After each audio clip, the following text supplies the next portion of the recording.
Hello. Hi, everybody. Okay, I think we're live. Double check here. Is this live? Maybe not. Tap. Is this thing on? Is this on? It looks like it's on my end, but I don't see the return here. Oh, okay. So we're up on YouTube, and now we just dial up everything else. How's it going? SML, good to see you. Great to see you. Great to see everybody. Already just waiting for the show to start. I'm sure you guys were watching the SpaceX stuff, and that mission has been scrubbed for now. My biggest concern right now is the Ebola outbreak in Africa, and hopefully it is contained. We are going to be following all of that very, very soon here. So we're going to get into the Ebola outbreak. We are going to be getting into the latest that's happening right now off of the coast of Cuba. The USS Nimitz and the entire carrier strike group are now off the coast of the island, and that comes after the murder indictments against the former president Raul Castro yesterday. So a lot to follow there. Let's see. Lisa is at home today. We've got the control room up there. That's 30 Rock. Down below, this is just me and my lonesome in the studio. We've got some robot cameras. That's always fun. And yeah, we were pretty stoked about getting to talk about space. We're still going to talk about space. We're still going to talk about this launch that was supposed to be a proving point for V3 of the Starship. And I think maybe they'll try tomorrow, hopefully. But we got down to 40 seconds. T-minus 40 seconds. It was all kinds of anticipation. Nicki Minaj, starships are meant to fly. You know Nicki. She was in the house with her nails, and she was just rolled up on the commentary, and she was just like, hey, I'm here to see the show. So they talked to her for a little while. That was interesting. And then we all waited, and then, you know, something happened. They got the prop all loaded. They're using liquid methane and liquid oxygen, methalox. And they got it all loaded, and it was looking like it was go for launch. And then for some reason, they kept going back to that rapid recycle, 40 seconds. And then they finally were like, look, we're not going to be able to fix whatever issue is plaguing this for now. The launch window is closing, so we're just going to call it a day. And they live to fight another day. So we'll see. We'll see what happens. We have the biggest spoon. Interesting. I could see what you mean there. We have the biggest spoon in America history for stirring up messes. Like, I see what you mean in many different ways. So I guess it's open to interpretation. Brian Camacho. Hey, how's it going? Great to see you. Where was it at? It was Boca Chica over there in Texas. Starbase. Indigo. What's up, Indigo? A carrier off of Cuba. Yes, a carrier off the Cuban island. And it's the Nimitz, one of the most storied strike groups. Aircraft carriers was nearing its end of, you know, its lifespan. I think it was headed back to port for the last time, and they rerouted it. So U.S. Southern Command is now got it parked off the coast of Cuba, and the big question is it sitting there for a geopolitical reason? Is there something that could be afoot, or is this just kind of like a coincidental, I don't know, flex? In geopolitics, very little is coincidence, but we'll see. We're going to talk to Courtney Cuby. She's way more in the know than I am. You should put the robot cam on this live stream. Actually, SML, we do. A lot of times we are taking the RoboCam. You just don't know it. Did Starship launch? Starship did not launch. Starship scrubbed for today, but maybe it'll launch tomorrow. James, such a sad day in NASCAR. So unexpected. We're going to get into that as well.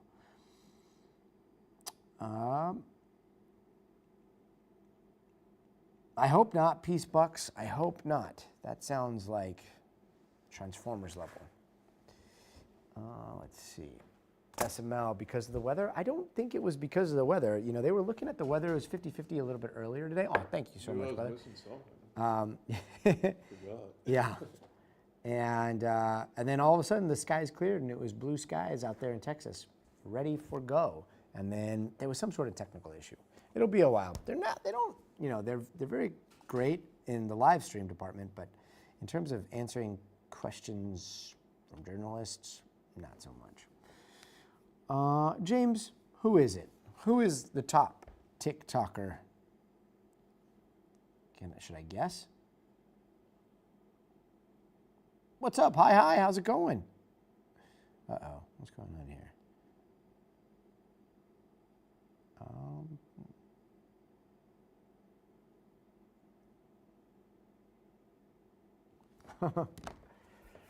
The new launch pad. Anthony Robledo, tell me, what do you know about the launch pad and the flame trench and all that stuff? Are you a big YouTube, like, Starship guy?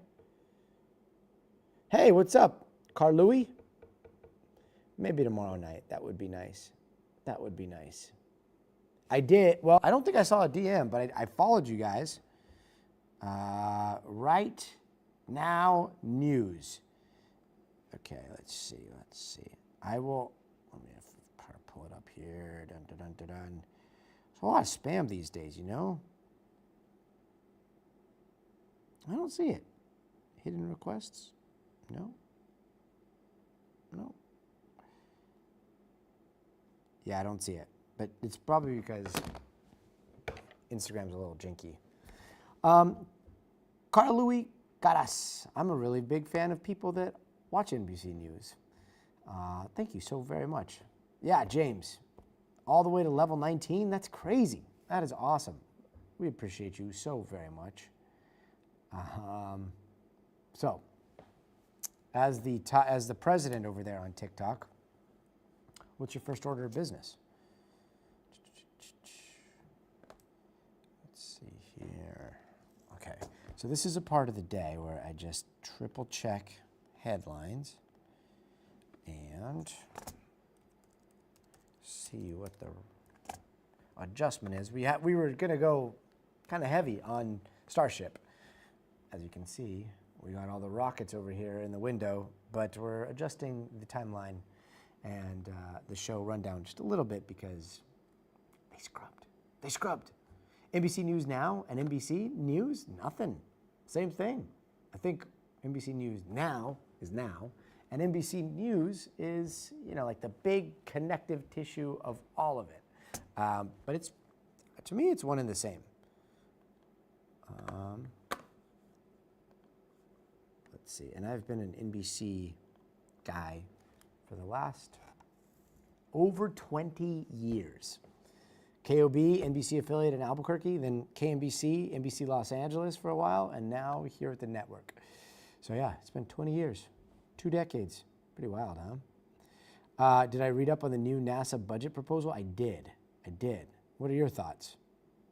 I always want to know people's thoughts. I don't have any hot takes on any of that stuff. Aren't you guys like right after top story or nightly news? That's right. And then so it goes like this. It goes Allie Jackson, 5 o'clock. Then it goes top story, Tom Yamas, 6 o'clock. Then it goes Gotti Schwartz, stay tuned. No, top story is 7 o'clock. Gotti Schwartz, stay tuned, is 8 o'clock. Hallie Jackson has 2 hours. And then before that, it's Meet the Press. Yeah, I did know Joe V. Hill. We worked together at KOB. I was on the assignment desk. I always looked up to him. I was like, man, one day I'm gonna grow up, I'm gonna be a reporter. I don't think I've seen the documentary The Crash, but I should check it out. Let's see. The Deep Dive channel. Wow. Will never watch another mainstream media news broadcast again. Does anybody want to tell them? Deep Dive channel, look, we appreciate you here, and we don't want to scare you away. And we would really appreciate it if you just stick around, and you can yell at us in the comments if you disagree with the journalism that you see here. But we're mainstream, like proudly mainstream. And here's how I see it. I see the landscape, right? Like there's a huge landscape. And this isn't like your mom's house or your dad's house when you're growing up where they're like, eat your vegetables, eat. No, everyone is a grown person. They go off into the world. And so it's all about making sure people have agency and they can choose their own media diet. And I think mainstream has a very, very important role in that media ecosystem. I myself eat all different types of media. So I am constantly plugged into the NBC News network. We're getting firsthand information from all across the world. And not only that, but I watch news from the left, from the right, from the center, from the, alt center, from the insurgent, from the, disruptors, from like all across the board. And I see journalism everywhere. And so, yeah, social media these days, news media, mainstream media. To be honest, I don't know if mainstream media is really mainstream media anymore because social media is where most people get their news, right? So, yeah, always an interesting discussion. I use the NBC News app all the time. That's awesome. You have a script? Oh, hi, SSJ, the resident. How should we describe you? Resident poker and prodder? Like the, like the person in the comments section that's like, you guys don't do this right? Look, this is a lot of work to put all the news together every single day. And it's a lot of news today. And I hope you guys can learn something.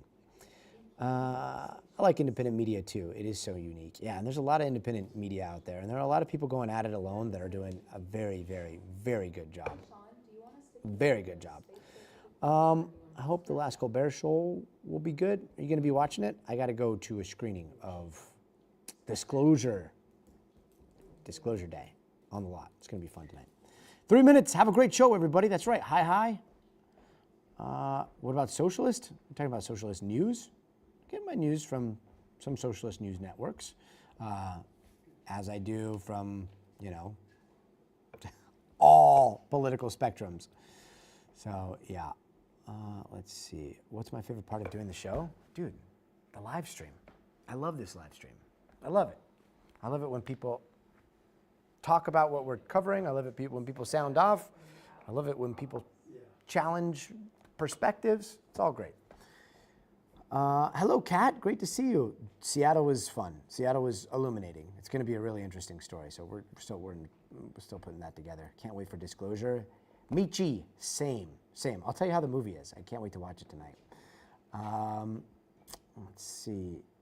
Are you the only show to air from California on the daily from NBC News? That's right. Yes, we're the West Coast.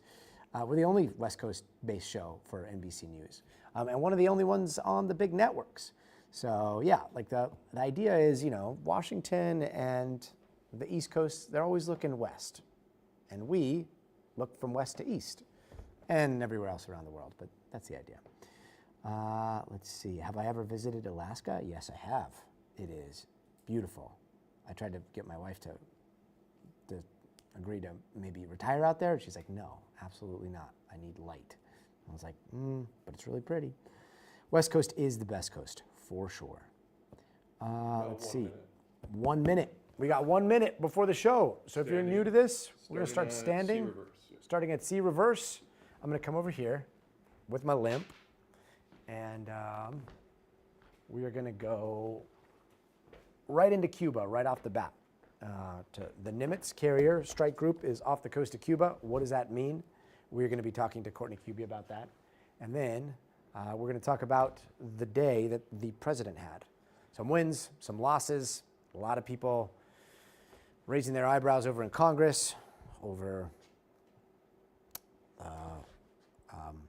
his anti-lawfare fund and the ballroom. So we're going to be discussing that. All right, here we go. 10 seconds. 10 seconds. Have a great show, everybody. Have a good show. Have a good show. All right. And we're going here.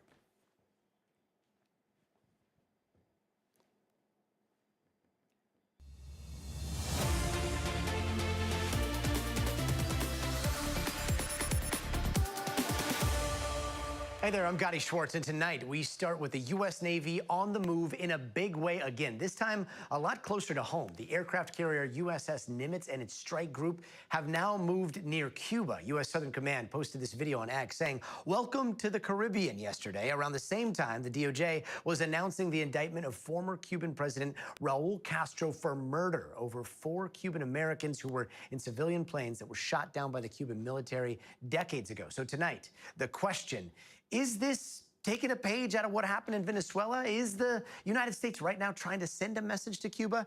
Well, here's what happened when Gabe Gutierrez asked the president about it a little bit earlier.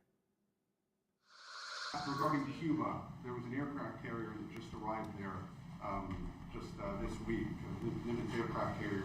Are you sending that there to intimidate the Cuban government? No, not at all. The Cuba, look, it's a failed country. Everybody knows it. Okay, so worth noting, though, back in December, the United States Navy assets started showing up near Venezuela shortly before the operation targeting President Nicolas Maduro as well. But at the time, President Trump was much more direct about the possibility of military action. We'll be starting to stop them by land also. The land is easier, but that's going to start very soon. We warned them, stop sending poison to our country. And let's bring in Courtney Cubie, who's been following this for us. Courtney, so how much of this is really timing, coincidence, and how much is intentional that we know? So the Nimitz was already in the region. It deployed several weeks ago. This is basically the swan song for the carrier strike group, because that carrier, the USS Nimitz, it's the Navy's oldest. It was due to go back to Virginia and then to be decommissioned. But now the Navy has extended the life of that ship at least 10 months into 2027. So now it's possible it could hang out there in the U.S. Southern Command area of operations for weeks, if not months. Now, as far as making its way into the Caribbean Sea, that may be somewhat coincidental, but it sure seems obvious that the U.S. decided to announce that it was arriving in the Caribbean Sea the same day that the U.S. announced the indictment of Raul Castro, the former Cuban defense minister, alleging that he was responsible for the shootdown of 2 civilian planes about 30 years ago. The timing of that seems like it's a little bit more than coincidental, Gotti. Yeah, Courtney, I mean, just running through the similarities here, the similarities and the differences. Can you compare and contrast what we saw leading up to Venezuela and what we're seeing today? So there was a much bigger buildup, and it was extended over weeks when the U.S. was preparing for the operation into Venezuela to grab Nicolas Maduro and his wife. So far, the U.S. military presence in the region is nowhere near what it was prior to that operation. But that's not the only thing that we have to watch for here. If, in fact, the U.S. were to try to go in to grab Raul Castro out of Cuba, who, again, was indicted just over 24 hours ago by the United States, one of the biggest logistical things that they would have to figure out how to deal with is his age. He's going to be 95 in a couple of weeks. Nicolas Maduro was in his 60s, and even he suffered bumps and bruises during the course of that raid. And then keep in mind, there was extensive security around Nicolas Maduro. Raul Castro, if that were to be part of some sort of a military operation, was to grab him, he has a tremendous amount of security around him because he's essentially a symbolic figure in Cuba right now. So you would be the military would be walking into a potentially very dangerous situation. And keep in mind, again, back to Venezuela, there were military members who were injured in that, and there were several close calls as part of that. So it would not be without any kind of danger. There is a lot of instability in Cuba, too. It's not clear how that would play into how that would potentially factor into this. We're seeing huge protests across Cuba, primarily because of the tremendous shortages in oil and gas and electricity that are just plaguing the entire island. And Courtney, meanwhile, lost in a lot of this and a lot of the war in Iran is just how active the United States military has been over the last year, like kinetically, and what they are calling this war on narco-terrorists, a lot of that happening in the Caribbean. What is the latest on those operations? Yeah, I mean, and just how busy the military has been. There were strikes in Nigeria recently that barely even got any attention.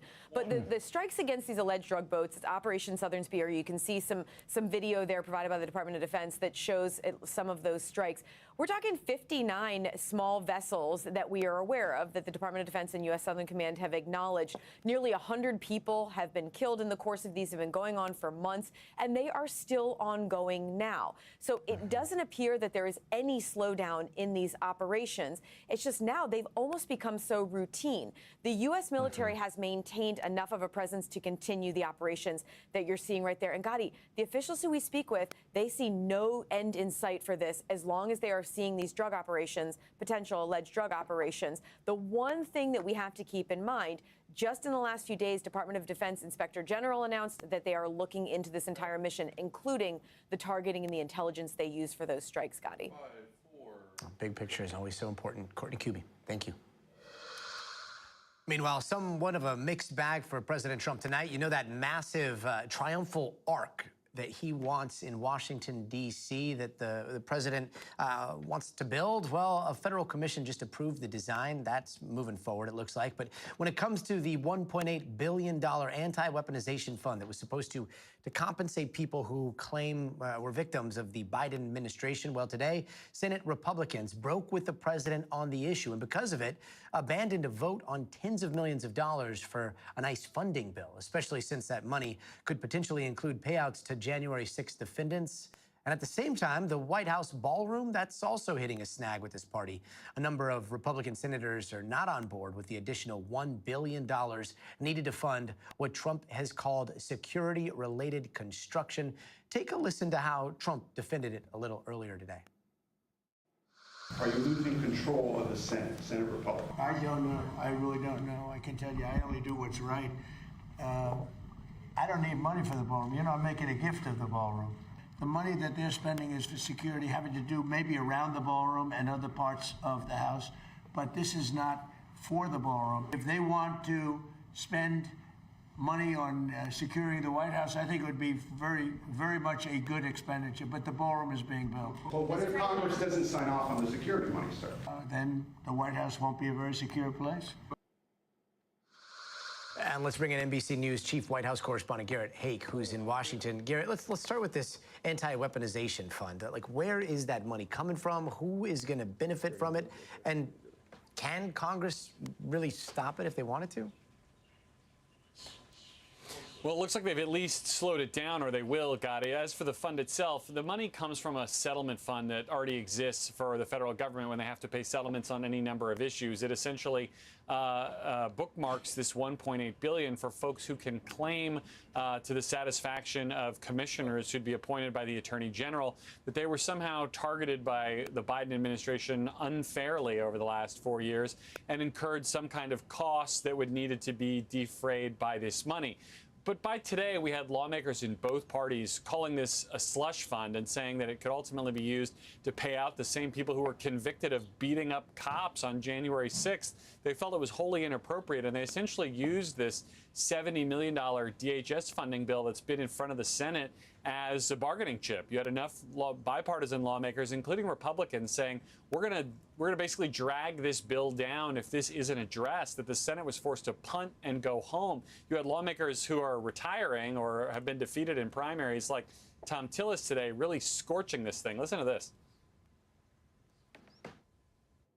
Under what circumstances would it ever make sense to provide restitution for people who were either pled guilty or were found guilty? These people don't deserve restitution. Many of them deserve to be in prison. Some of them deserve the pardon because they were over-prosecuted. But this is, I mean, this is just stupid on stilts. Tillis is retiring, and he has been probably the single most outspoken Republican lawmaker against the whitewashing of January 6th that's taken place in this second Trump term. I think a lot of other Republican lawmakers kind of lined up behind him in spirit, if not so much in the strength of their public comment, which is how we got to this kind of standoff with the White House that continues tonight. Yeah, and what's the word with the what now looks like a $1 billion plus ballroom?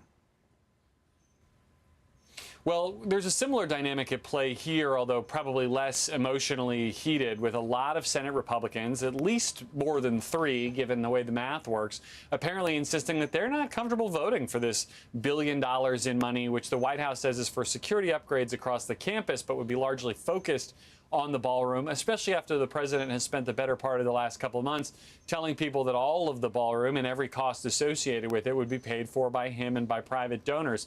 So that language was likely going to be stripped out of this bill that was in front of the Senate before the whole bill basically got put on a shelf for senators to go home for the next 10 days. So we'll see where that lands. But again, it sounds like this is Senate Republicans, mind you. This is a reconciliation bill, which means Democrats don't even need to be a part of it all. This is Senate Republicans saying we're not going to vote for this. And now this whole thing is stalled. And also, you know, yesterday we were hearing all this talk about this AI executive order that was supposed to be signed today. There were supposed to be a bunch of dignitaries, all the major AI titans, maybe at the White House. And then today, canceled? Like, what happened?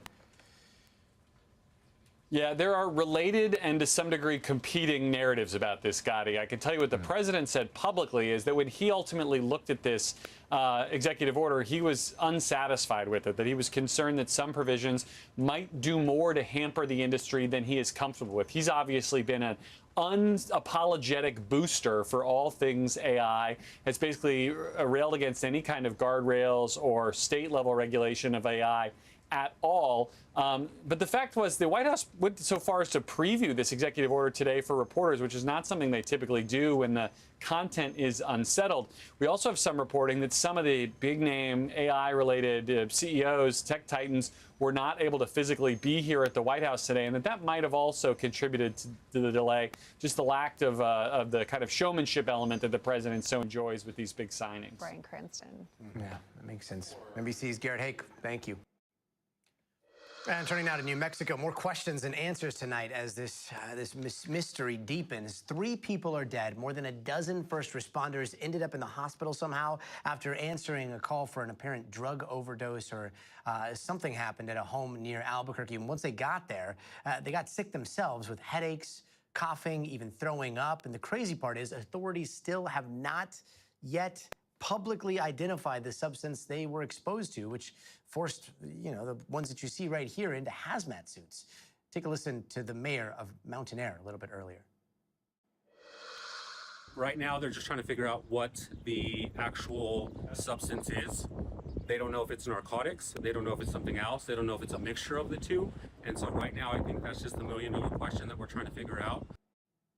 Yeah, the big question that the community wants answered as well. Let's bring in NBC News correspondent Liz Croyd. So Liz, walk us through this. How did this go from what they thought might be like some drug-related, maybe an OD call, to over a dozen people in the hospital? Yeah, 18 first responders had to be hospitalized. So certainly this was a scary situation, and there's still a bit of a mystery right now with authorities not knowing exactly what this substance is. They have ruled out carbon monoxide. They have ruled out natural gas. So the mayor was saying they're looking into seeing if it was some kind of narcotic, maybe a mixture of narcotics. But really, that's the big mystery. The good news is that there is no actual threat to the public right now. The New Mexico police put out a statement saying that they've secured the perimeter around the home that's been established, and the affected area remains limited to the residents. And right now they do believe that whatever this substance is transmitted through contact, not through air, through touch. Through touch. And so if I understand it correctly, they pulled up on scene. There were people inside. There might have been somebody outside, and then all of a sudden first responders ended up in the hospital. Like, how are they doing tonight? Yeah, so the first responders got symptoms of dizziness and nausea, and clearly they were impacted. They were then put into a quarantine. They had to give up all of the clothes they were wearing. Even the ones that have been released had to leave with nothing that they had brought in to the hospital. 2 of those first responders at this time are in serious or stable condition, but they are still hospitalized. And we don't know the condition of that 4th person. We know 3 people sadly died. That 4th person was taken to the hospital. We're waiting to get an update on them. And tomorrow afternoon, New Mexico officials say they are going to give an update. Yeah, those answers cannot come soon enough. Yeah. Liz, thank you so much. Thank you. And now to this growing concern over that deadly Ebola outbreak in the Democratic Republic of Congo. Authorities are saying there are now about 600 suspected cases and at least 140 people have died so far. The United States is continuing to maintain travel restrictions and enhanced screening in order to stop the spread of the virus. And earlier today, there was a plane from Paris to Detroit that was diverted to Montreal because of a passenger from the DRC who boarded the plane in error, according to officials. Maggie Vespa has more on that diversion and the outbreak. Tonight, outrage amid Africa's Ebola outbreak. New video showing a medical clinic engulfed in flames. Authorities say protesters were angry officials wouldn't release the body of a loved one likely killed by the virus. Here, beds burned to a crisp. Experts stressing safe burials are critical because Ebola can spread through contact with infected remains. This as the race to contain the outbreak wreaks havoc in the skies, with an Air France flight to Detroit diverted to Canada Wednesday after U.S. officials say a passenger from the Democratic Republic of Congo boarded in error. Customs and Border Protection not clarifying whether the traveler had recently been in the DRC or was exhibiting symptoms of Ebola. Debbie Mister was on that flight. I'm very concerned. I have friends that have, immune problems. Why was this person allowed on this plane? How did they slip through? The U.S. now sending all passengers who have visited affected countries in the last 3 weeks to Washington Dulles International Airport, where the CDC will conduct enhanced public health entry screenings. Meanwhile, chilling new images of Dr. Peter Stafford, the American surgeon infected with Ebola, in a fully enclosed biocontainment pod earlier this week. The doctor saying, before I was evacuated, I was feeling really concerned I wasn't going to make it. And now I'm cautiously optimistic. But experts say with cases soaring in Africa, global spread is likely. Would you be surprised to see cases in the U.S.? I would not be surprised to see cases in the United States. However, we do have a network of hospitals that are prepared to deal with it. It gives us an advantage over other countries. Maggie, thank you. And a record number of Americans are set to hit the road or take to the skies, but maybe not so friendly skies this Memorial Day weekend because the weather is already disrupting holiday travel. Storms expected to bring more heavy rain. Airports are warning passengers to expect delays, even cancellations across the country. All this comes as high gas prices are adding pressure for families this summer. And NBC's Tom Costello has the latest from Chicago O'Hare. On a rain-soaked highway near Chattanooga, a very close call this afternoon as a semi tips over on I-24, sending sparks flying as it skids down the highway. While America's biggest city continues to dry out from the deluge that flooded streets, highways, and intersections, snarling traffic. New Yorkers wading through knee-deep water, with high winds bringing down trees and power lines Wednesday. A Waymo taxi flooded out in Atlanta and heavy traffic today. Meanwhile, one of New York's critical high-density runways remains closed tonight. 422 is closed for a sinkhole over there. After a sinkhole opened up on LaGuardia Runway 4. The tower just called us and said they cannot take any more airplanes. As the weather led to a cascade of delays and cancellations at all 3 New York airports. One Newark passenger says he was stuck on a plane for hours. We ended up just sitting on the tarmac for 7 hours. America's 2 busiest airports, Chicago and Atlanta, packed today. Come early and just prepare for anything. And the start of more record-breaking passenger levels this summer. For its part, American expects to carry a record 75 million passengers between now and Labor Day. That's 500 customers every minute. And Americans are paying more. Domestic airfares now averaging $441 round trip, up 53% from a year ago. On the nation's roads, the national average now $4.56 a gallon, up from $3.18 a year ago, with the war pushing gas prices above $4 in all 50 states. It's definitely a problem because we are headed to South Carolina, so this is a long trip. Tom Costello, thank you so much. And let's turn now to NBC News meteorologist Bill Cairns for the weekend forecast. Hey there, Bill. What's it looking like? We have a lot of people that are going to be happy, and about half the country that's less than ideal, let's call it. So we still have the problems going on at the LaGuardia Airport because of the sinkhole that's closed one of the runways. So a lot of the airports last night at this time were a disaster with all the thunderstorms. Now there's just some light rain in the big cities of I-95, but LaGuardia, because of that, still has about a 45-minute delays just because of the volume, because they can't use that runway yet. The big story over the holiday weekend is going to be the flood threat in Texas, especially areas of southeast Texas, from San Antonio to Austin, Corpus Christi, all the way down to Brownsville, even almost over to Houston, too. Everyone's under a flood watch. We've already got a couple flash flood warnings. It's going to be multiple rounds of very heavy rain. Isolated totals could reach up to 6 inches as we head throughout the entire weekend. So we are going to have to deal with flash flooding, maybe even some river flooding. And the other thing to notice is everywhere in yellow and orange on this map is up to 2 inches of rain. So a lot of people are going to get some wet weather over the next 3 days, and some people are going to get multiple days of wet weather. And just to show you how ugly it's going to be at some of the beaches to start your holiday weekend, look at these temperatures. In the low 60s, the water temperatures are in the 50s, periods of rain, about as ugly as we've ever seen a Saturday Memorial Day weekend on the Jersey Shore. Not much better on the Outer Banks. At least the temperatures are in the low 80s. Not exactly tanning weather, but it's at least doable if you get some breaks of sun. You have to go all the way down to the east coast of Florida if you really want to get in some warm temperatures and some great beach weather on Saturday. So let's talk about the weekend forecast. Let's start with tomorrow. Isolated strong to severe storms in the south, heavy rain with it too. Much of the west, there's no wet weather to talk about until Monday, and I'll show you where that's going to be. But lots of sunshine, temperatures warming up, feeling very summer-like. We should be near 100 by the time we get to Sunday in Phoenix. There's that rainy, ugly Saturday from Pennsylvania all the way through the mid-Atlantic. Isolated heavy rainfall totals down through Texas. By the time we get to Sunday, that's when we're still kind of damp in the Northeast, maybe some showers. Heavy rain risk continues in the same spots, and that's why we have that big risk of flash flooding. And then by the time we get to Memorial Day itself, that's when the Pacific Northwest, a little bit of moisture comes on in. Temperatures kind of cool too. Seattle and Portland, highs only in the upper 50s to low 60s. So there's a lot of great weather to be had. I mean, Chicago to Minneapolis, Gotti, is about as good as it gets for Memorial Day weekend, but not much other good news in the East. Yikes. Bill Cairns, thank you for all of that. And don't go anywhere. Coming up next, a wild scene in Virginia. Look at that, a car left hanging off the side of a bridge, upside down.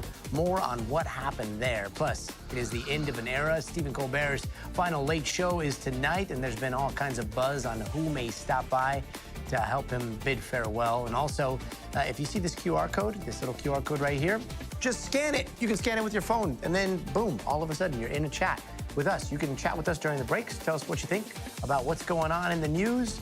Join the community. Come on by and let us know your thoughts all hour long.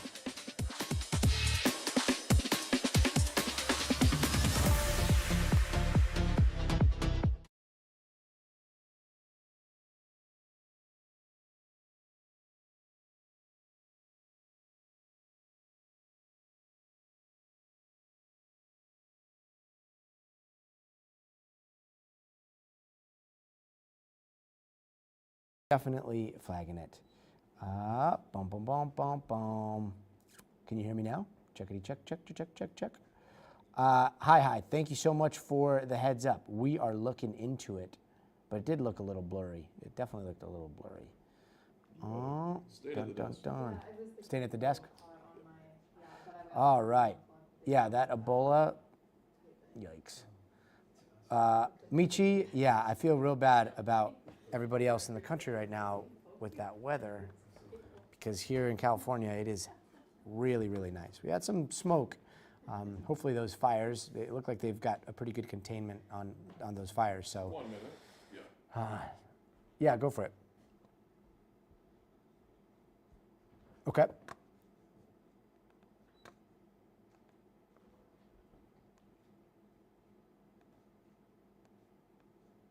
Got it. Okay, and that's coming in the D block? Okay.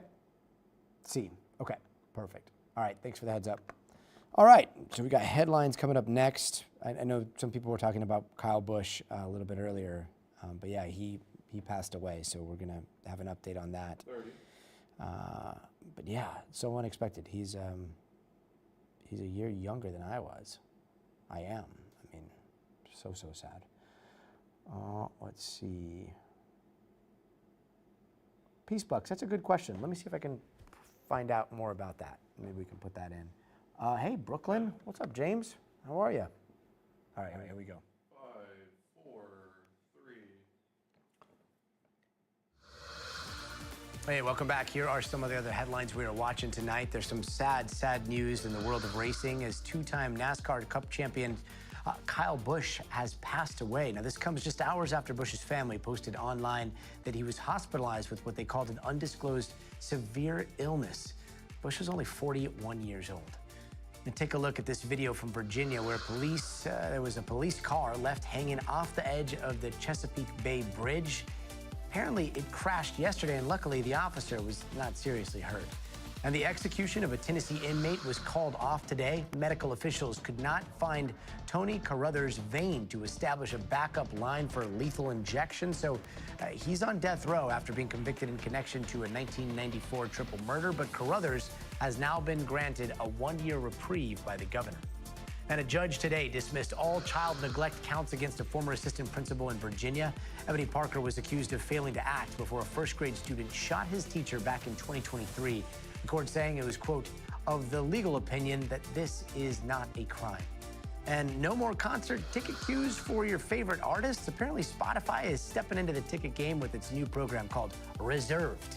And the streaming giant, they say that they're going to identify an artist's most dedicated fans and then save up to 2 concert tickets per user. So we'll see how that goes. And now to an exclusive look into a new 911 calls from inside detention facilities, ICE detention facilities. These obtained by NBC News. And the calls document repeated medical emergencies, including suicide attempts and serious self-harm among detainees in custody. They're part of more than 1,000 emergency calls from ICE centers across the country over the past year.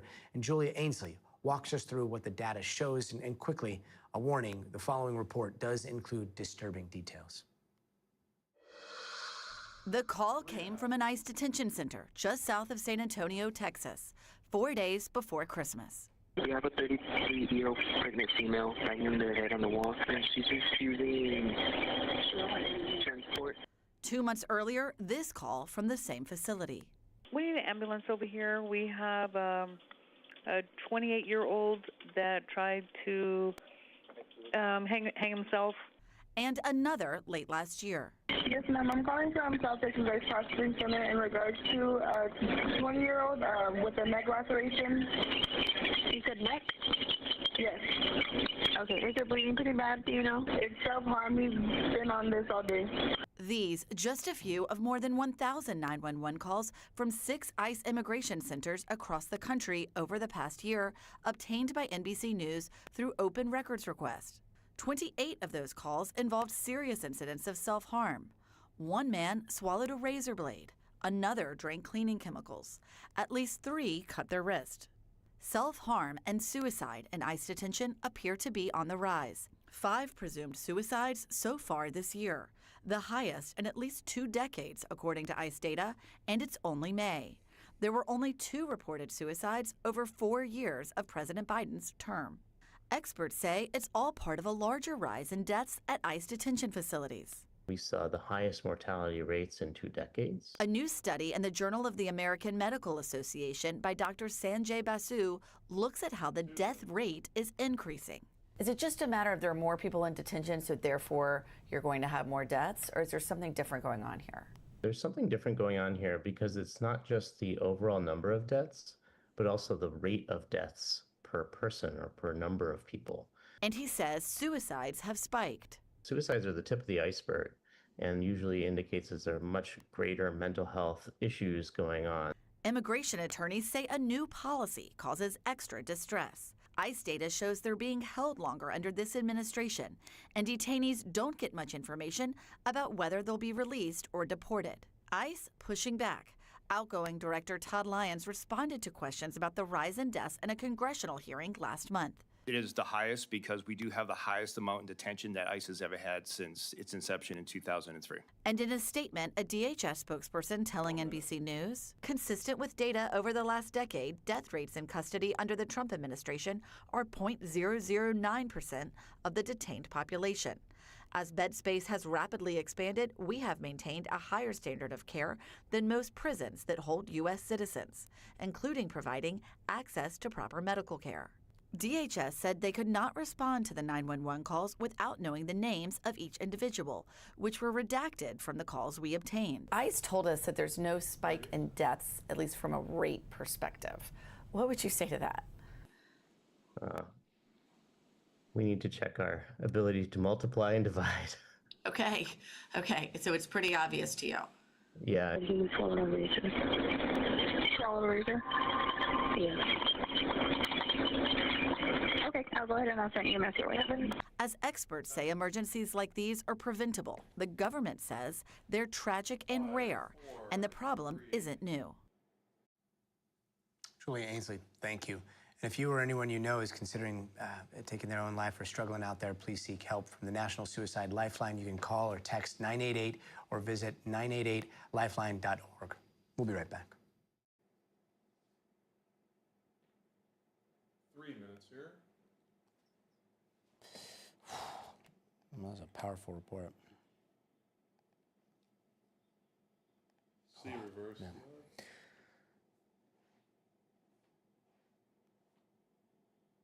Yeah, there's supposed to be a maximum time that they send there for a lot of the cases. But right now it's a system that doesn't have a lot of transparency or accountability, so, yeah.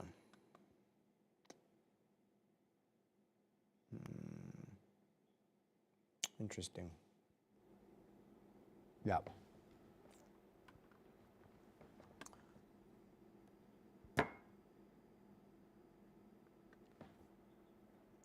I'm reading everything that you guys are saying, and I see where you guys are coming from.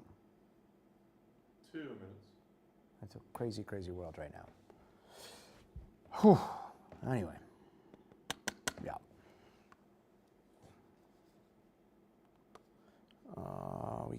Here's what's coming up next. So we're switching stuff around a little bit. We're going to go into Starship, the Starship launch. We're going to bring in our good friend Steve Robinson. He's an astronaut. He's walked in space, so we want to get his take on where things are headed. The Starship launch. Could you pass me that guy, just in case? This one? Yeah. Thanks. If you want to just put it right down here. Thank you, bro. Yeah, James, did you see that on Spotify? So has anybody been offered that by any chance? 1 minute. Do you want the rockets on the desk, Scotty? Huh? Do you want them on the desk? No, I'll probably pull them up. I don't know where this is. I don't know where the conversation is going to go. So if it goes there, then I can grab it. But it's there's not You're gonna be standing. It's somewhat limited. C reverse. So am I standing for the whole time? Yeah. Oh, okay. We have time. Okay. Let me just bring this over here. 45.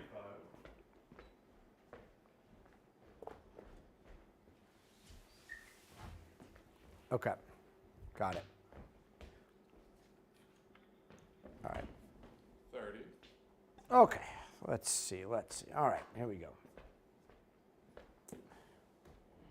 Can't see it. Do you want to be able to see it? Not yet. No, I'll pull it up if we need to.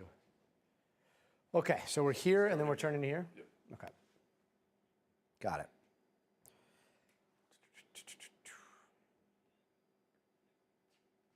Five, four, three. And turning now to what was going to be the debut of the biggest, most powerful rocket ever built by humans. But just an hour ago, we saw SpaceX scrub the launch of its Starship V3 rocket. This was a super anticipated launch. The rocket is the newest version with a whole lot of upgrades from the inside to the outside to the launch pads. So much tweaked and redesigned. The booster, the engines, the flame trench. But this scrub, it is not the first setback for Starship. The rocket has seen a lot of successes, a lot of things that people thought couldn't happen, and then a lot of explosive failures, some exploding in the sky, disintegrating on re-entry. Last week, there was also some sort of accident that happened at Starbase facility in Texas where there was a worker, a contractor, who died. Now SpaceX is going to wait another day to continue its ambitious timeline to make Starship fully reusable and eventually, possibly, the backbone of the missions to the moon and Mars and beyond, all while Elon Musk is preparing for SpaceX to go public in what could be an astronomical IPO, the biggest in the market's history. So joining us now to talk a little bit about all of this is former NASA astronaut Stephen Robinson. Steve, great to see you. First off, the launch we held at 40 seconds, T minus 40 seconds and then it kept recycling over and over again. Do we know what happened? Oh, we don't know exactly what the scrub happened, but there's a lot of, as you said, a lot of new things in this rocket. They've never been tried in their current form, and there's an awful lot of very careful engineers who want to make sure this all goes right. So if something is not even going wrong, but if they're showing signs on a sensor or two that they don't know why it's showing that way, they're gonna stop and wait. And I think that's what happened today. And looking at the mission profile on this one, looking at all the upgrades, and again, I don't want to read into it too much, but it does seem like they're going, maybe transitioning from their YOLO, let's try it, let's see stick the landing, let's like do iterations very quick, to now trying really to hone in and perfect all of the systems, from the Raptor engines to the launch pad, what they also want to reuse with a very high cadence. Do you think that this scrub may have to do with them taking it slow and easy, even though the time is ticking on this next year's ambitious Artemis mission? Well, they definitely want to get it right. And the word used is very important, the reusability. So it's both reliability and reusability that have to be attained by this rocket. This rocket, there's so much newness to it that it hasn't been tried at all. So we don't know about the reliability, and we certainly don't know about reusability. So it has to be, it's not just a proof that it can fly into the sky. Yeah, and we've been waiting for specifics from SpaceX for quite some time. I was watching the stream, and some of the specifics kind of came from animations. It was the first time that we've seen the new fins. They want to actually, I've got my little friend here, but it looks like they're going from 4 fins to 3 fins, and then they're thinking about using these fins to land the rocket. And then, I don't know if we have this, but Steve, did you see the animations of their lunar base? Because I'm pretty sure I saw something that didn't look like rockets. It's not this one, but it looked like this thing called mass drivers. There were these 2 like strips that they had on their lunar base. And if I'm not mistaken, mass drivers, that is like getting stuff off of the lunar surface, not with rockets, but like catapult launching them and just yeeting them straight into space. Is that part of like the official plans right now? There's so many different ideas. There's flinging things. There's things that hop. There's things that drive. There's ideas of rails, elevated rails to get out of the very dangerous dust. This is one of the things that's really exciting. You know, the moon is so unlike Earth that all the ideas that we've proven here on Earth probably aren't going to work on the moon, but a bunch of ideas that would never work here might work there, and that's exciting. Right. You got to contend with the regolith, and then all of a sudden, like, you have 1/6 of the gravity, so you could bounce around like crazy. Now, when do you think that this launch is going to happen? Do you think it looks like tomorrow, or the launch windows that we're seeing, looking good right now? Yeah, I think tomorrow's looking pretty good, and an awful lot of people, the entire space community around the world is looking forward to this, because this is a rocket unlike has ever been launched before. It's not just another rocket. It's not just another Starship from SpaceX. This is really a new deal. And one of the big things about it that really impresses me is the new Raptor engines, the Raptor 3. Mm-hmm. It's so different from the Raptor 2 and 1 that's part of the excitement for everybody. Yeah, those Raptor engines, I mean, they look like so streamlined. It's almost like you're missing half of the engine, and no, you find out it's even more efficient. We'll see how it flies. Hopefully that happens soon. Steve Robinson, always a pleasure to see you. Thank you so much. And coming up, Minnesota is cracking down on prediction markets, becoming the first state to ban the site. So are other states going to follow suit? Stay tuned for that. All right, 2 minutes. 2 minutes, all right. How does that do for time? That work? 90 here, B to G. Okay. Okay, cool. Can you throw those back on the... All right, perfect. B to G for this one, huh? You got it. Okay. All right, B to G, 90 seconds. Are you guys talking about space here? Dun, dun, dun, dun, dun, dun, dun. Let's see. Anyone see about Project Stargate, like the actual Stargate or the AI one? Has a net negative valuation, $1 trillion markup. I mean, they're in the negative and then they're in the positive. It's all dependent on which part of the the business stack that you're looking at, man, it's pretty wild. But on the Starlink side, very profitable. They just also signed a massive deal with Anthropic for compute. So remember, SpaceX is not just about rockets. It also owns what used to be Twitter. It also owns that AI side. It is a very, very interesting company. I couldn't be a rocket tech. It looks stressful. Yeah, I'm not smart enough. Here we go. All right, 20. Oh, thanks so much, author Devin. I do. 5, 4, 3 to animation.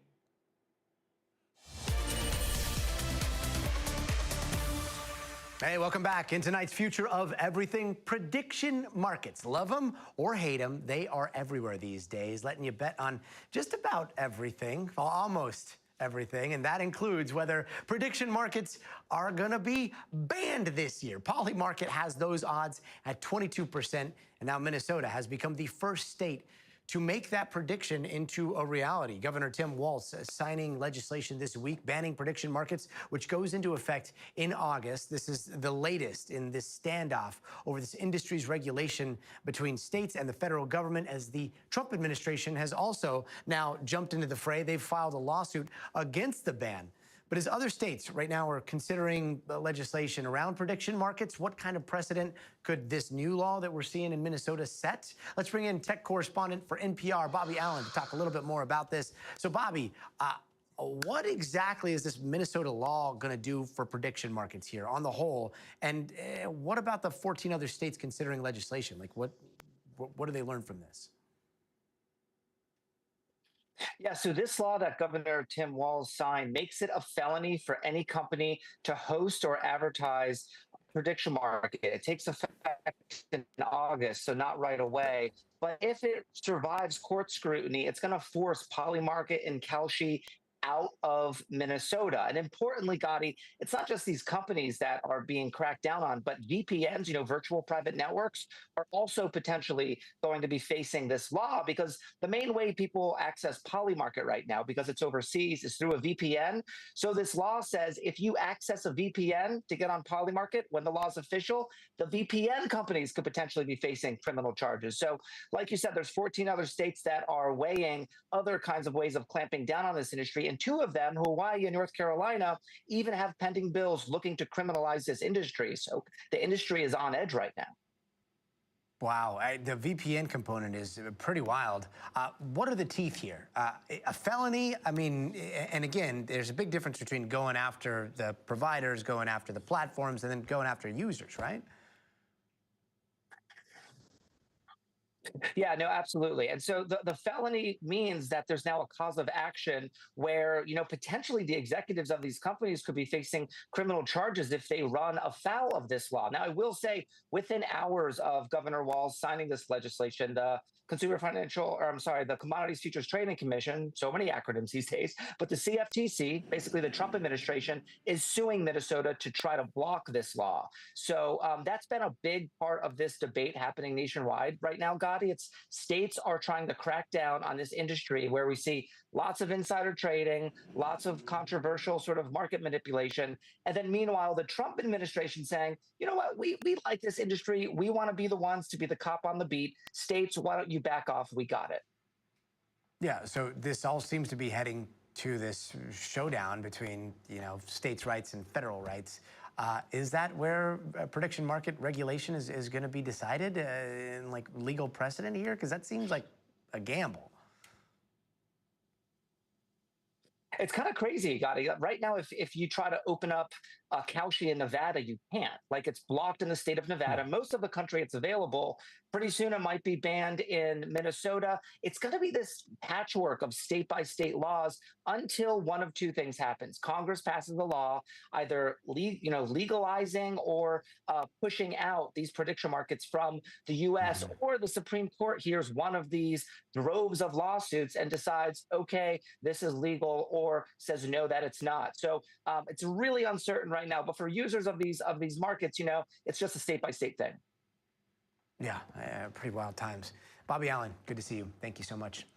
And speaking of trying to predict the future, if there's one thing markets seem to agree on, it's that robots are coming for our jobs. But judging by what happened in San Francisco recently, first they got to get across the street. Our Ryan Chandler has more. God, bro. Robot down. This is actual craziness. The future. Just another day in the country's tech hub. Tiny humanoid robots attempting to cross a street in San Francisco. It doesn't go so well. Just the latest fail from these robots taking over the internet. Like this one trying to moonwalk to Michael Jackson's Billie Jean in China, but having some trouble with the stairs. Before just lying there for an uncomfortable amount of time until you see here, someone slowly drags it off the stage. Experts say these robots, designed to eventually act as some sort of home helper, appear far off from being consumer ready. We all want these robots to do the same thing, but we're still on kind of the long road there. If you buy one of these robots this year, your problems will not be solved. That hasn't stopped some from trying to speed up that timeline. Like one traveler who wanted to bring his mini humanoid robot on a Southwest flight. You can see a perplexed flight attendant not sure what to do with it. The robot ended up in a seat instead of packed as a carry-on. Southwest ended up banning such robots going forward, not because of this incident exactly, but because of their lithium-ion batteries and the fire risk that comes with them. The humanoid robots are winning half marathons and starting to work in factories. But it seems working in the home isn't quite on the table yet. But that's a big yet. We're in no way in danger of the robots taking over at this point. Meaning humans can cross that street when the robots get there. Ryan Chandler, NBC News. Brian, thank you. And for a lot of older adults, living independently isn't always easy, especially without a caregiver nearby. But new technology is stepping in, helping seniors stay safer at home while also giving families and caregivers a little bit of a peace of mind. NBC's Kate Snow has all the details. Zelda Pepper taught high school biology for 30 years. Now 90, she has trouble hearing, seeing, and getting around. She has home health aides and 2 daughters nearby, but her husband and most of her close friends are gone. It's almost a reflex to pick up the phone and want to call someone. Maybe one person left to call. It's a very strange feeling. But just recently, she got a new companion. And I wake up in the morning and I smile because he's so cute. Aren't you cute? Yes, you're cute.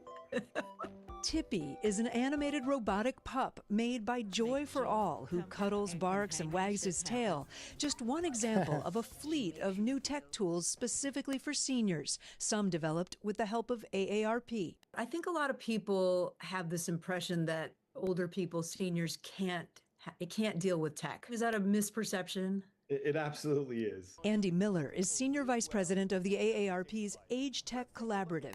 They work with more than 700 organizations to create tech solutions, like these glasses for people with hearing loss that show captions of the conversation around them. If I miss part of the conversation, I can see it in writing right across the screen on my glass. That was very helpful because I'm not going to miss anything. There's a smart electric-powered walker, a tablet that doubles as a clinic and a concierge, an automatic pill dispenser that keeps track of medication and acts as a virtual health hub. And for caregivers, new technologies can help them keep tabs on an older loved one, even if they're far away. Not cameras, but sensors. Did my mom fall? Has my mom, moved around? Is she engaging? Is she taking her medicine? They're really helpful in that it can let me get a picture of my mom's day without me actually physically being there with her. Do some of these products relieve the stress on caregivers? Absolutely. The fear of something happening when I'm not there. The guilt that I can't be there, these solutions really help.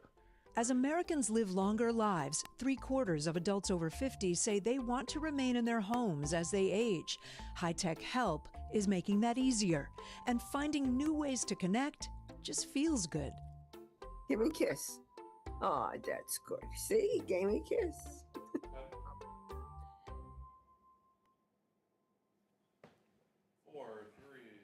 Kate Snow, thank you so much for that. And still to come, it's a story of a quaint little house that'll take you back in time And we'll make you feel right at home with the Brady Bunch. We're gonna take you inside. But first, you gotta see this, because when you gotta go, you gotta go. Even in the middle of an NBA playoff game in full uniform. Could you imagine just being in the men's room and seeing that? Last night, San Antonio Spurs rookie Carter Bryant, he went viral. He was spotted washing his hands after a bathroom break in a public restroom. Reportedly, the bathroom he used was for fans sitting courtside, which might have been easier than going all the way back to the locker room. That is what you call MVP. Get it? Okay, he's washing his hands. We'll be right back. 3 minutes, sir. All right, 3 minutes. 3 minutes, and then it's Brady Bunch time. Man, I don't know. That Kate Snow package made me a little sad. Like, I wanted to hug all of those wonderful, wonderful old women. Anyway, all right. What are you guys talking about in here? Yeah, good question, James. Well, I mean, it would be quite the sight to see, though, if you're at the game, right? Yeah, I agree. I don't think I would have pulled out my phone, for sure, but I would have told the story. Flip, you could see those robots coming to town. They're saying millions very, very soon. Oh, Hi says, you're in luck. I got a better pun but he spelled it like not like Y-R-U-R. He's a good, yes. Big Mike's laughing. That's a good one, Hi. That's a really, really good one. Yeah, you win. Let's see, what else are you guys talking about?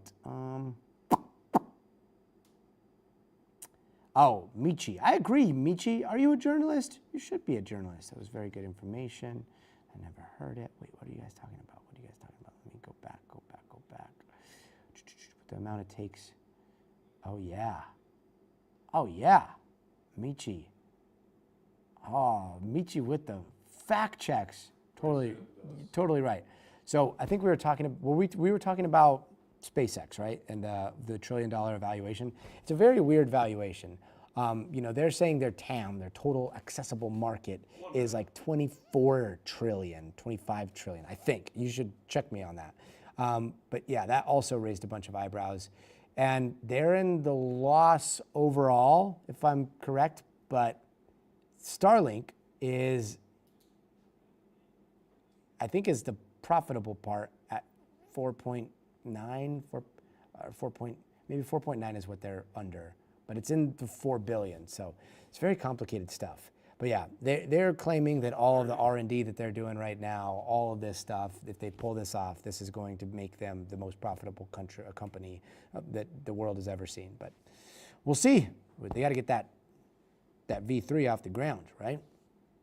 How much time? 15. Yes, Michi. Yeah, pretty wild. But I love you in the chat. Thank you for bringing the facts. 5, 4,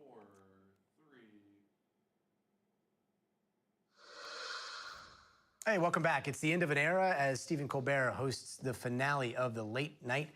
Colbert took over the desk from David Letterman back in 2015, and while there were some star-studded guests earlier this week, tonight's final episode has remained heavily under wraps. Chloe Melas has more from Colbert's late night swan song.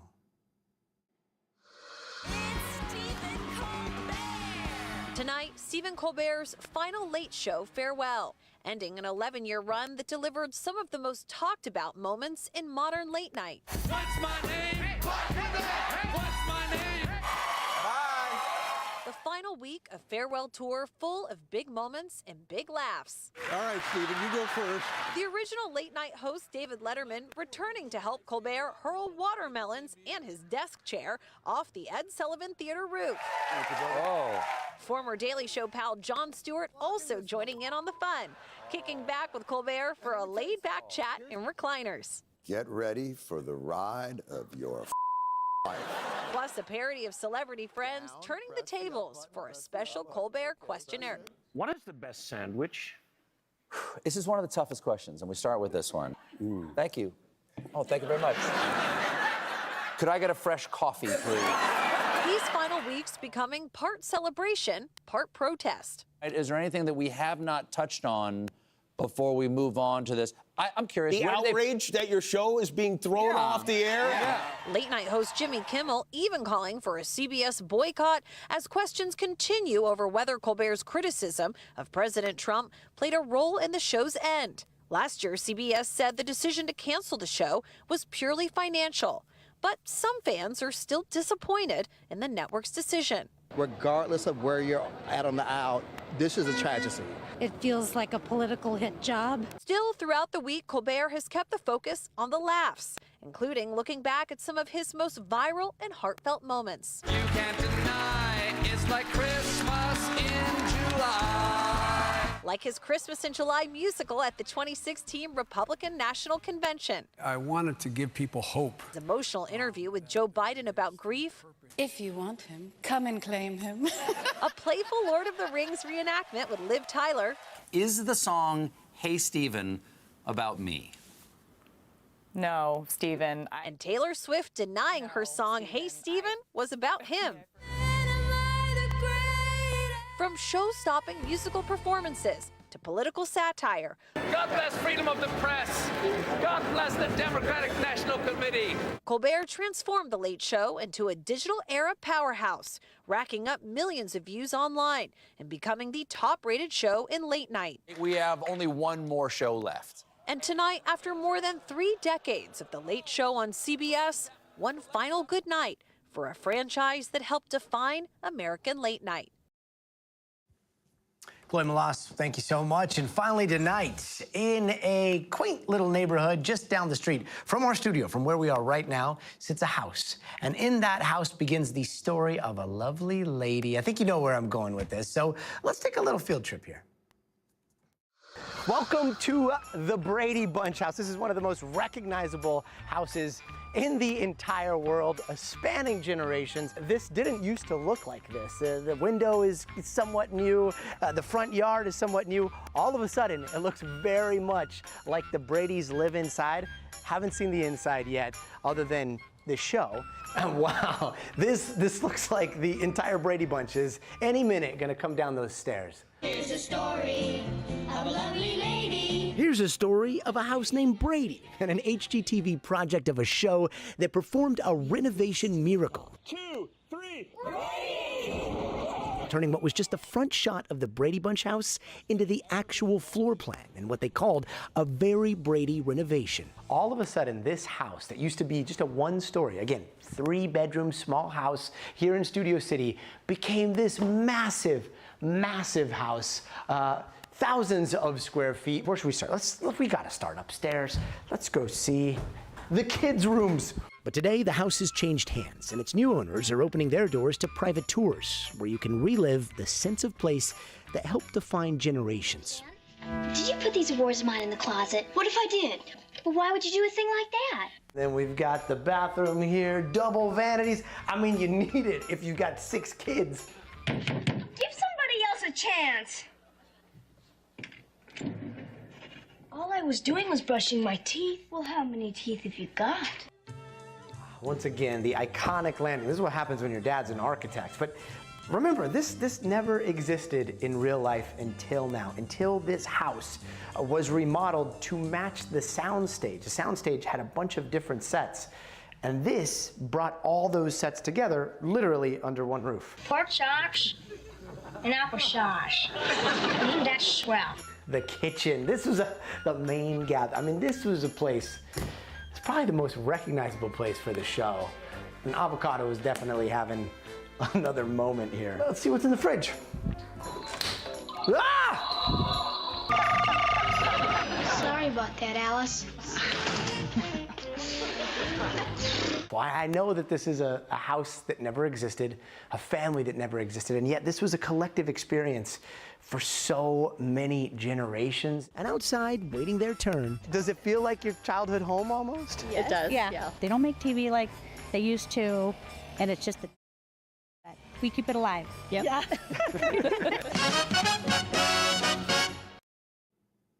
That's going to do it for us tonight. Oh, yeah, about that tour. It's $289. It is very, very limited. So if you want your tickets, you want to get them very soon here. But they're saying that the proceeds will go to Wags and Walks, a dog rescue here in Los Angeles. That's going to do it for us tonight. We'll see you here on Tuesday. But until then, stay tuned now.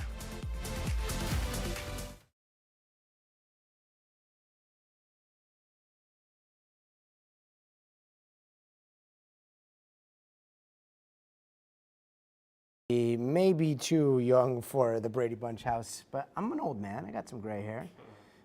Let's see, Little House on the Prairie now, done. Oh, yes, as long as I get to travel there, that would be fun. $289, yes. And it's a self-guided tour for an hour. BlackRock does not own it. Gosh. James, have to fly to LA for that. My dad is a kindergarten teacher who is retiring very, very soon. His name is Sergio Schwartz. But when I was growing up, he was a weatherman for the local Univision affiliate in Albuquerque. So I grew up. I would go to work with them, and I would take his tripod. I'd carry his like 3/4-inch deck. So I grew up in a newsroom in New Mexico in the Spanish-speaking Univision, siempre contigo. It was great. Self-guided, not worth it. I don't know. It's kind of nice to be able to just poke around. It's kind of like an open house, but the Brady Bunch is the family that's selling the house. It's kind of what it felt like. Anyway, we'll see you guys very, very soon. And yeah, next Tuesday, everybody have a wonderful, wonderful, and very safe Memorial Day weekend if you guys are traveling, if you guys are on the road. And really appreciate you all making this stream so special. See ya.